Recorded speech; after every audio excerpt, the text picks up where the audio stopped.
સુરતમાં વધી રહેલી ચોરીની ઘટનાઓ વચ્ચે ભટારની સાંઈનાથ વન ઇન્ડસ્ટ્રીયલ વિસ્તારમાં પાર્ક કરાયેલ આઈસર ટ્રકને નિશાન બનાવી ચોરોએ રોકડ મોબાઈલ અને જરૂરી દસ્તાવેજોની ચોરી કરાતા પોલીસ દોડતી થઈ ગઈ હતી.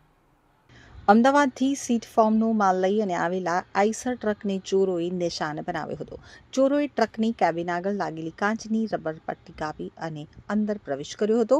તે સમયે ટ્રક ડ્રાઈવર કેબિનમાં સૂતો હતો અને ચોરોએ તેનો લાભ લઈ ઘટનાને અંજામ આપ્યો હતો.